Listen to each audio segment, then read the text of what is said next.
รู้ไหมว่าคนที่อยู่บนจุดสูงสุดเนี่ยสิ่งที่แย่คืออะไรมันคือความกดดันไงล่ะครับ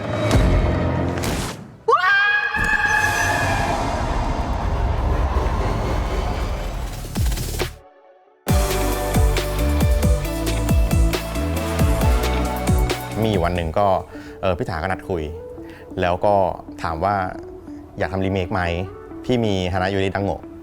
ก็คือ F4 ซื้อลิขสิทธิ์มาอะไรเงี้ยครับมันเป็นโปรเจกต์ที่โหเราทุกคนอะทุกวัยด้วยฮะต้องเคยมีสตอรี่ต้องเคยได้เสพมันตอนนั้นก็เครียดเหมือนกันฮะว่าจะรับดีไหมอะไรเงี้ยก็เลยบอกพี่ถาว่าขอไปทำกันบ้านก่อนแล้วก็เอาการ์ตูนมานั่งอ่านตัวการ์ตูนนะฮะมันผลิตมานานมากแล้วอะแต่มันมีความร่วมสมัยบางอย่างที่น่าสนใจแล้วมันมีรูที่ว่าถ้าเกิดเรามาทำกับเวอร์ชันนี้เราว่าเราเล่าได้มันมีประเด็นที่แบบเฮ้ยมันเข้ากับยุคนี้เลยด้วยซ้ำอะไรเงี้ยก็เลยกลับไปบอกพี่ถาว่าสนใจฮะแล้วก็ลองทำ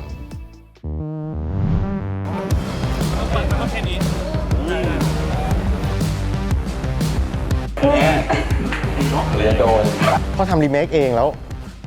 ยากมากๆเลยฮะยากกว่าที่คิดเยอะเลยคือเราเคยเข้าใจว่าจริงๆแล้วพอมันมีเบสมาจากต้นฉบับอะไรอย่างเงี้ยเรารู้สึกว่ามันอย่างน้อยมันน่าจะมีโครง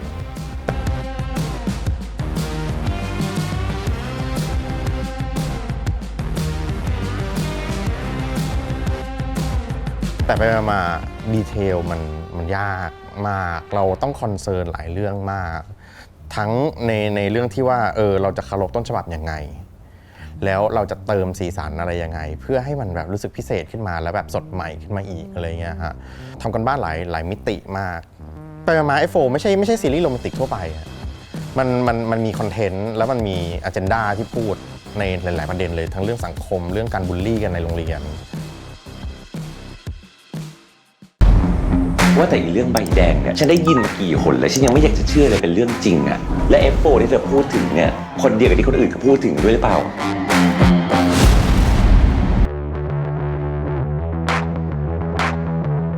เรื่องแบบการเปลี่ยนแปลงตัวเองและแม้กระทั่งแบบมันเป็นแบบซีรีส์ที่แบบพูดถึงมุมcoming of ageด้วยอะไรเงี้ยฉันไม่สนใจหรอกนะว่าแกจะสร้างเกมหรือเล่นสนุกอะไรที่โรงเรียนถ้าแค่โรงเรียนยังปกครองไม่ได้อย่างนายอ่ะก็แค่เด็กรวยนิสัยเสียเท่านั้นแหละโตขึ้นก็ไม่มีวันควบคุมอะไรได้หรอกเธอต้องอัดคลิปขอโทษฉันซะบอกทุกคนว่าเธอคิดผิดที่มายุ่งกับ F4 ความรู้สึกที่ได้มารับบททานใน F4 Thailand เหรอครับเยอะนะหลายความรู้สึกเหมือนกันครับมันทั้งดีใจแหละตื่นเต้นกดดันคาดหวังครับหลายๆอย่างเลยครับเคยดูครับเคยดูแต่ตอนเด็กเลยผมรู้สึกว่ามันคือคนละคนกันโดยสิ้นเชิงครับมันก็คือว่าเราอาจจะมีสถานะคล้ายกันคืออาจจะเป็นคนขี้หงุดหงิดเหมือนกันเป็นคนรวยเหมือนกันแต่สุดท้ายมันคือคนละคนกันในทุกๆเวอร์ชันอยู่แล้วครับไทม์ก็คือไทม์กูจุนเพียวคือกูจุนเพียวโดเมจิก็โดเมจิมันคนละคนกันอยู่แล้วครับทานเป็นคนใจร้อนครับทานเป็นคนที่ไม่ชอบรอใครเอาแต่ใจพร้อมที่จะหงุดหงิดตลอดเวลาถ้าไม่ได้ดั่งใจ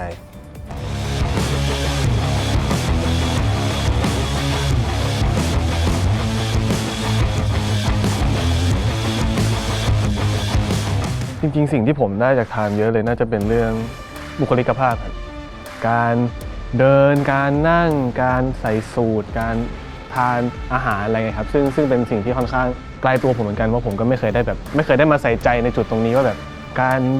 วางตัวการวางท่าทางจัดระเบียบร่างกายมันทำยังไงที่มันจะทำให้เราดูสมาร์ทดูดีไงครับมันได้ซึมซับตรงนี้จากทานมาครับมึงไม่เคยให้ใบแดงผู้หญิงคนไหนเลยนะเว้ยมึงก็รู้สึกใช่ปะว่ารอบนี้มึงทำหนักเกินไปแต่กับคนระดับนั้นน่ะคนข้างล่างไม่มีใครเปลี่ยนมันได้หรอกนี่คือตัวละครที่สำคัญของเรื่องและ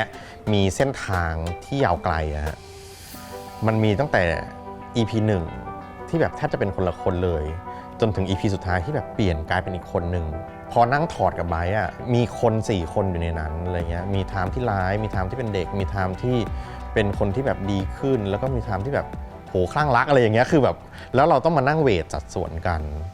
ว่าอ๋อถ้างั้น EP นี้คือนี่คือเป็นเปอร์เซ็นต์เท่านี้นะตัวนั้นเปอร์เซ็นต์เท่านี้อะไรอย่างเงี้ยก็ความสนุกมากที่สุดของการทำตัวไทม์อะฮะคือตรงนี้แหละคือการที่เราได้ค่อยๆเห็นว่าไบรท์เข้าที่ขึ้นเรื่อยๆแล้วก็ได้เรียนรู้ไปกับไบรท์ว่าอ๋อเนี่ยคือไทม์ที่ใช่ที่สุดของ F4 Thailand ทำอย่างนี้ทำไมก็ย่า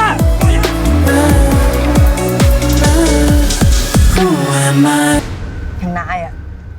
ก็แค่เด็กรวยนิสัยเสียเท่านั้นแหละ คือตอนแรกที่เราคุยกันเนี่ยรู้สึกว่าทามเป็นคนที่น่ากลัวมาก หรือมองจากภาคก่อนๆก็จะเป็นแบบใช้ความรุนแรงนู่นนี่นั่นอะไรเงี้ยแต่พอมาภาคนี้ปุ๊บเราปรับอะไรหลายอย่างไปเยอะมาก แล้วก็รวมถึงเอาตัวของนักแสดงจริงๆเข้าไปใส่ในตัวละครอะไรเงี้ยค่ะก็เลยยิ่งทำให้ได้เป็นไทม์ที่แบบว่าอาจจะแตกต่างจากภาคก่อนๆค่อนข้างมากอะไรเงี้ยก็เลยทำให้แบบตัวละครหาแบบ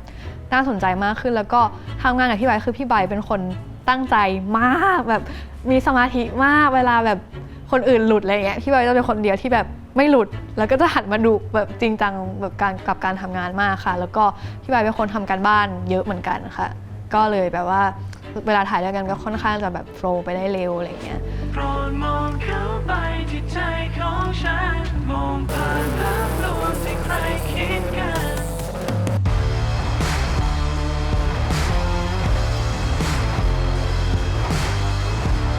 เมื่อกี้โวยวายล้วนๆเลยครับเมื่อกี้เป็นแบบว่าเหมือนแบบเขาเรียกว่าอะไรอ่ะเหมือนเขาเก่งทุกอย่างอยู่แล้วอะไรเงี้ยก็คือแบบเป็นคนมาสู้ไม่ได้ต้องใช้สกิลอะไรมากก็ไปตามธรรมชาติความรู้สึกเป็นไงบ้างครับซีนนี้สนุกดีครับจริงๆไม่เคยแบบไม่ใช่ไม่เคยมีซีนที่แบบไปกระทืบคนแต่แบบไม่ได้แบบว่าลงไม้ลงมือมีคิวมีหลบอะไรขนาดนี้สนุกดีครับหวังว่าอนาคตถ้าเกิดมีโอกาสได้เล่นแบบแอคชั่นยาวๆก็น่าจะอยากลองดูครับมีเก่งมีกลัวผิดคิวบ้างไหมครับไม่ค่อยครับจริงๆเล่นกีฬาแบบอย่างนี้อยู่แล้วเราก็จะชินกับพวกบัตรพวกอะไรเราไม่ได้แย่งอะไรแบบกล้าดูหลบได้ครับฝากด้วยครับทีนี้ก็เป็นพิธาม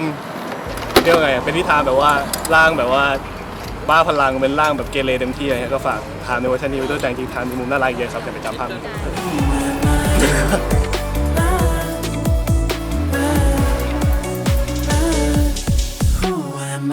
้